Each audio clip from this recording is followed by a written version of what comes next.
Hello student. तो आज की वीडियो हम करते हैं चैप्टर 9 ये some applications of trigonometry exercise 9.1। इसका क्वेश्चन नंबर 8 से पहले क्वेश्चन नंबर 7 तक हम इसके पहले वाली वीडियो में कर चुके हैं। तो क्वेश्चन नंबर 8 हम करते हैं। उसमें क्या गिवन है क्वेश्चन में, आप बुक में भी देख सकते हैं एनसीईआरटी में। तो a statue 1.6 metre tall stand on the top of a pedestal. तो from a point on the ground, the angle of elevation of top of the statue is 60 degree, and from the same point, the angle of elevation of top of the pedestal is 45 degree. तो हमें height find करनी है pedestal की, और हमें जो statue की height है वो है 1.6 मीटर टॉल। तो ये बताइए यहाँ पे, जैसे एक स्टैचू है वो कहाँ पे है, वो पेडेस्टल के ऊपर है। मतलब पेडेस्टल जैसे एक आपका बेस होता है, हम जैसे बेस बनाते हैं किसी भी स्टैचू के लिए, तो उन्होंने उसको बेस को इन्होंने पेडेस्टल बोला है। तो यहाँ पे हम अगर फिगर ड्रॉ करते हैं उसके लिए, तो मैं देखता हूँ यहाँ पे कि सपोज करो ये आपका, ये हमारा ये ग्राउंड है, ये पेडेस्टल है। पेडेस्टल यहाँ पे एक पॉइंट ऑन द ग्राउंड है, पेडेस्टल ये इतना पार्ट पेडेस्टल है, इसके ऊपर हमारा एक स्टैचू है, ये इतना पार्ट। तो ये हमारा स्टैचू है और ये हमारा है पेडेस्टल। तो एक पॉइंट है यहाँ पे, देखो ग्राउंड पे हमने जैसे क्वेश्चन में बोला यहाँ पे कि from A point on the ground angle of elevation of top of the statue ये है आपका। तो इसके टॉप का जो एंगल ऑफ एलिवेशन है वो 60 डिग्री है। तो हम क्या करेंगे यहाँ पे, जब इसके टॉप को यहाँ से ज्वाइन करेंगे तो जो ये लाइन ऑफ साइट हो जाती है ये आपका हॉरिजॉन्टल। तो एंगल बनता है ये वाला, जिसको मार्क करेंगे 60 डिग्री। और आगे बढ़ते हैं, फ्रॉम द सेम पॉइंट, इसी पॉइंट से angle of elevation of top of the pedestal. Pedestal ये है, इसका इसका टॉप ये बनता है। तो इसके टॉप का जो एंगल ऑफ एलिवेशन है वो अगर हम ये मार्क करते हैं, ज्वाइन कर देते हैं इसको, वो हमारा 45 डिग्री है। उसको ये वाला मार्क करेंगे 45, क्योंकि ये लाइन ऑफ साइट हो जाएगी, ये आपका हॉरिजॉन्टल हो जाएगा। तो ये एंगल बनेगा, उसमें ये वाला एंगल था। तो अब हमें फाइंड क्या करना है, ये जो स्टैचू इसमें बोला कि स्टैचू 1.6 मीटर टॉल, ये जो स्टैचू है ये, इसकी जो हाइट है वो 1.6 मीटर है यहाँ तक। और इसके बाद ये हमें फाइंड करना है।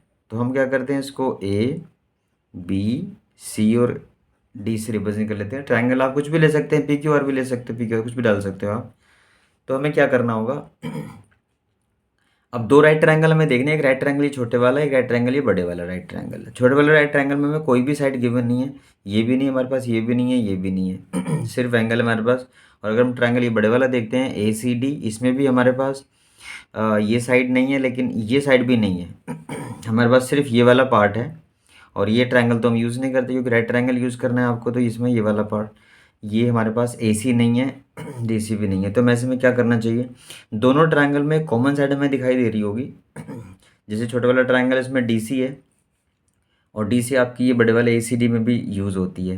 तो हम क्या करेंगे, पहले ये दोनों ट्रायंगल से डी सी को फाइंड करते हैं। तो लेते हैं यहाँ पे कि इन ट्रायंगल, पहले लेते हैं आप बी सी डी, स्मॉल वाला ट्रायंगल यूज़ कर लेते हैं अभी ये वाला। तो इसमें हमें लेते हैं D C upon B C. तो लिखेंगे आप डी सी अपॉन में बी सी इक्वल्स टू में ये बनता है B by P, that means cot 45 degree. 45 ले रहा है यहाँ पे, तो कॉट 45 आ जाएगा आपका। तो डी सी अपॉन में बी सी इक्वल्स टू में कॉट 45 1 होता है इसकी वैल्यू, तो ये वहाँ पे जाके मल्टीप्लाई, तो आपका ये डी सी जो है इक्वल टू बी सी आ गया, ये वाला पार्ट। तो ये हम यहीं पे छोड़ देते हैं, क्योंकि अब हमें यूज़ करना है इसके जो दूसरा ट्रायंगल है, बड़े वाला ट्रायंगल, ये वाला ट्रायंगल ये आप यूज़ करेंगे in triangle A C D. इसमें लेंगे आप, इसमें भी देखो डी सी अपॉन में ए सी करते हैं, तो डी सी अपॉन में ए सी कर लेते हैं। ये भी आपका कॉट ही बना, क्योंकि बेस बाय परपेंडिकुलर कॉट होता है। तो ये लिख देंगे आप कॉट, और ये एंगल लेंगे ये बड़े वाला, क्योंकि ये बड़े वाला ट्रायंगल यूज़ कर रहे हैं, तो 60 डिग्री। तो ये डी सी अपॉन में, अब ए सी है, जैसे देखो ए सी को ब्रेक किया हुआ दो पार्ट्स में, तो ए सी है यहाँ से यहाँ तक। तो आप इसको ऐसे भी लिख सकते हो A B plus B C, A B plus B C equals to, cot 60 value कितनी होती है 1/√3। तो हमने क्या किया, मतलब AC को ब्रेक कर लिया AB प्लस DC में, AC की प्लेस पे वो लिख देंगे और इसकी वैल्यू पुट कर देंगे। अब इसमें हमने ये क्यों किया, क्योंकि हमारे पास यहाँ पे ना इसकी वैल्यू हमें गिवन है, जैसे AB है, AB आपका 1.6 है, वो पुट कर सकते हैं, प्लस में BC डाल सकते हैं, इक्वल टू 1/√3। अब इसमें क्या है, देखो यहाँ पे DC और BC दोनों इक्वल थे, तो यहाँ पे क्या करेंगे, DC के प्लेस पे BC पुट कर सकते हैं। तो यहाँ पे मैं इधर लिख देता हूँ, ये आप इसके प्लेस पे BC डाल देंगे, क्योंकि DC जो है BC के इक्वल है यहाँ से, और डिवाइड में जो है वो आपका सेम रखेंगे, BC 1.6 plus BC equals to 1/√3। अब आप इसका ये क्रॉस मल्टीप्लाई कर लेते हैं, क्योंकि BC की फॉर्म में आ गया तो BC की वैल्यू यहाँ से आ जाएगी। BC क्या है आपका पेडेस्टल, उसकी हाइट निकल जाएगी। तो लेते हैं, अब हम क्रॉस मल्टीप्लाई करते हैं, तो ये आपका आ जाएगा √3BC equal to 1.6 plus BC। ये BC और BC वाले जो टर्म्स हैं वो एक साइड में शिफ्ट कर लेते हैं, तो BC इस वाले BC को इधर ले आएंगे, तो लिखेंगे आप √3BC minus BC equal to 1.6। तो यहाँ से BC कॉमन ले लेते हैं आप, तो ब्रैकेट में आपका आएगा √3 माइनस 1 इक्वल टू 1.6। तो अब ये आ जाता है। इसके बाद में आप क्या करोगे, BC फाइंड करना है, तो आपको 1.6 ये है, और डिवाइड में आप √3 माइनस 1 को ले आएंगे। अब हम यहाँ पे ना कुछ कैंसिल तो हो नहीं पाएगा, तो क्या करते हैं, जैसे डिवाइड में आपका ये रूट के अंदर गिवन है, तो इसको हम करते हैं रेशनलाइज। तो रेशनलाइज के लिए क्या करना पड़ेगा, √3 प्लस 1, क्योंकि यहाँ पे √3 माइनस 1 इसका अपोजिट साइन लेते हैं, √3 प्लस 1 मल्टीप्लाई डिवाइड कर लेते हैं, तो ये आपका आता है 1.6, ऐसे डाल देते हैं। और ये अभी रूट के अंदर ब्रैकेट में ही रखते हैं इसको, नीचे आपका आ जाएगा a plus B a minus B, तो वो होता है a² माइनस b², मतलब √3 का स्क्वायर माइनस 1 का स्क्वायर। तो इसके लिए आप नेक्स्ट स्टेप में अगर आते हैं, तो 1.6 ब्रैकेट में आपका √3 प्लस 1 रहेगा, ये आपका आ जाएगा 3 माइनस 1, ये आपका आ गया यहाँ पे 1.6 √3 प्लस 1, ये ब्रैकेट में /2 आ जाएगा। अब इसके बाद क्या कर लोगे आप, और इसमें जैसे ये 2 से कैंसिल हो सकता है, तो ये आपका आ जाएगा 0.8 √3 प्लस 1, ये आपका आ गया इतने मीटर, क्योंकि हम इसे कैंसिल कर देंगे, तो ये 1.6 को 2 से बड़ा करेंगे तो 0.8 आएगा ये। तो ये आपका आ जाता है, ये आ जाती है हाइट ऑफ पेडेस्टल, लिखते क्या हैं इसमें, हाइट ऑफ पेडेस्टल। तो ये फाइंड हो गया आपका, हाइट ऑफ पेडेस्टल फाइंड हो गया। तो ये वाला वर्क था इसका इसमें। इसके बाद जब हम इसका जो आगे वाला क्वेश्चन है, क्वेश्चन नंबर 9, वो देखते हैं उसमें क्या गिवन है। क्वेश्चन हमारे पास यहाँ पे मैंने लिखा हुआ पहले से ही आपके लिए, तो आप बुक में भी देख सकते हो।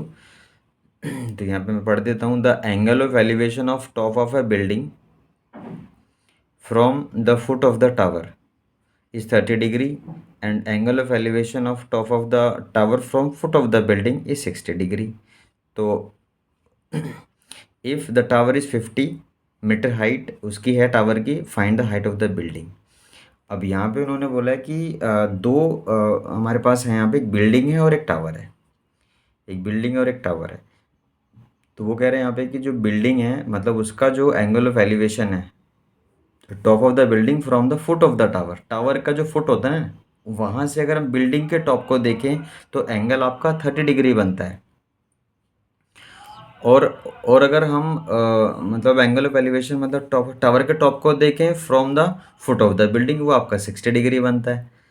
तो मतलब यहाँ पे from foot of the building, तो मतलब टावर यहाँ पे आपकी बड़ी होगी। तो इसमें ड्रॉ कर लेते हैं फिगर। सपोज करो ये आपका एक है, एक और एक ये आपकी एक है, क्योंकि हमने ये बड़ा थोड़ा इसलिए मार्क किया क्योंकि एक का एंगल 60 और एक का 30। अब सपोज करो ये हमारा जो बड़ा एंगल है, जैसे हमने जो इसको बड़ा ड्रॉ किया है, तो ये 60 डिग्री, हम इसको यहाँ पे ये आपका मार्क कर लेते हैं कि फ्रॉम द ये लिखा है यहाँ पे कि top of the tower from foot of the building. तो हम इसको टावर मार्क करते हैं और ये आपका बिल्डिंग हो जाएगा। क्योंकि बिल्डिंग का जो फुट है, from foot of the building के फुट से टावर के टॉप का जो एंगल ऑफ एलिवेशन बनता है वो हमारा हो जाएगा 60 डिग्री। और इसके पहले जो था कि जो टॉप ऑफ द बिल्डिंग है, ये बिल्डिंग है, बिल्डिंग के टॉप का angle from foot of the tower, tower का फुट ये है, तो यहाँ से इसके टॉप का जो एंगल ऑफ एलिवेशन हो जाएगा वो आपका हो जाएगा 30 डिग्री। तो ये अब ये इसलिए ये लाइन ऑफ साइट हो जाती है, ये हॉरिजॉन्टल, तो ये एंगल बनेगा। जब यहाँ से इसको देखेंगे तो ये आपकी लाइन ऑफ साइट ये हॉरिजॉन्टल, तो ये एंगल मार्क कर देंगे आप। अच्छा, ये भी मार्क कर दिया कि भाई ये टावर है और ये आपकी बिल्डिंग है। क्वेश्चन में लिखा है कि जो टावर की जो हाइट है वो 50 है, तो ये आपका 50 मीटर यहाँ से लेके और ये यहाँ तक, ये आपका ये 50 मीटर है। तो अब हमें बिल्डिंग की हाइट फाइंड करनी है। उसके लिए आप दो ट्रायंगल हमें दिखाई दे रहे हैं यहाँ पे, कि ट्रायंगल एक ये वाला ट्रायंगल है और एक ये वाला ट्रायंगल है। तो इसमें हम इसको जैसे ए बी सी और डी से रिप्रेजेंट करते हैं। तो अब पहले कौन सा ट्रायंगल यूज़ करें उसका भी डिज़ाइन लेना है। तो यहाँ पे जैसे हमारे पास ये, अगर ये बी डी सी एंगल है, ये वाला ट्रायंगल, सॉरी ये वाला ट्रायंगल है बी सी डी, इसमें डी सी की वैल्यू हमारे पास 50 है। तो हमें ये पहले लेना चाहिए, क्योंकि इससे हम ये फाइंड कर सकते हैं, ये भी फाइंड कर सकते हैं, बट हमें इसकी ज़रूरत नहीं है। हमें इसकी ज़रूरत इसलिए क्योंकि ये ट्रायंगल ए बी सी में भी यूज़ हो रही है। तो हम क्या करेंगे, पहले ट्रायंगल लेंगे आप, in triangle B C D, ये वाला ट्रायंगल लेते हैं आप। इसमें आप क्या करोगे, हमें बी सी फाइंड करना है, तो बी सी लिखेंगे बी सी अपॉन में डी सी। देखो इसमें बी सी अपॉन में डी सी लिखें या डी सी अपॉन में बी सी लिखें, फ़र्क कोई नहीं, कुछ नहीं पड़ता।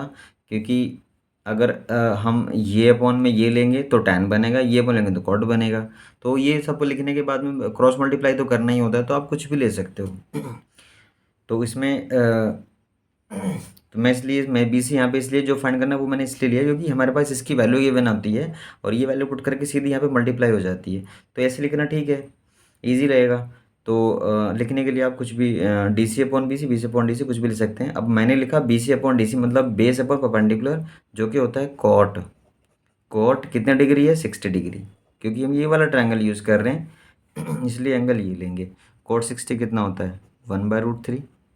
और ये बी सी अपॉन में ये डी सी आपका था 50, मार्क कर देंगे आप, यहाँ लिख देंगे ये आपका था।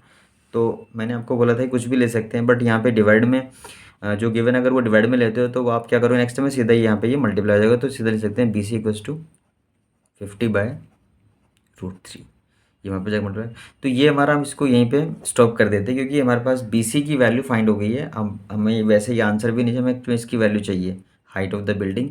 तो अब हम ट्रायंगल यूज़ करते हैं, in triangle A B C. इसमें हमें ए बी फाइंड करना है, तो ए बी अपॉन में मैं बी सी लिख रहा हूँ यहाँ पे। तो ये क्या बन रहा है, A B upon B C, मतलब perpendicular by base, that means tan 30 degree.